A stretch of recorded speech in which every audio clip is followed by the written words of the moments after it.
Class में मैंने student से पूछा कि इसे इंग्लिश में क्या कहा जाता है। तो कुछ स्टूडेंट्स ने कहा कि सर इसे लिफ्ट कहा जाता है, कुछ ने कहा कि सर इसे एलिवेटर कहा जाता है। अब दोनों ग्रुप में डिस्कशन होने लगा कि नहीं हम सही हैं, दूसरे ने कहा हम सही हैं। किसी ने कहा कि सर लिफ्ट जो है ओल्ड इंग्लिश में कहा जाता था, एलिवेटर जो है ये मॉडर्न इंग्लिश है। तो मैंने इस चीज़ को क्लास में एक्सप्लेन किया कि एक ही चीज़ के दो नाम हैं।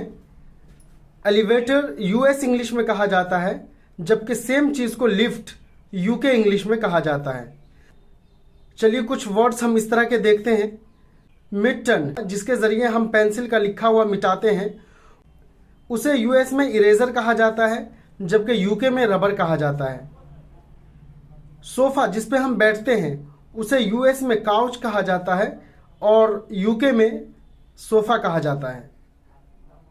इसी तरीके से वो डब्बा जिसमें हम कूड़ा डालते हैं, उसे यूएस में ट्रैश कैन कहा जाता है और जबकि यूके में डस्टबिन कहा जाता है। ज़ेब्रा क्रॉसिंग, जहाँ से हम रोड को पार करते हैं, उसे यूएस में क्रॉस वॉकिंग कहा जाता है, जबकि यूके में ज़ेब्रा क्रॉसिंग कहा जाता है। फ्लैट को, जिसमें हम और आप रहते हैं, उसे यूएस में अपार्टमेंट कहा जाता है, जबकि यूके में फ्लैट कहा जाता है। फुटबॉल को यूएस में सॉकर कहा जाता है, जबकि यूके में फुटबॉल कहा जाता है।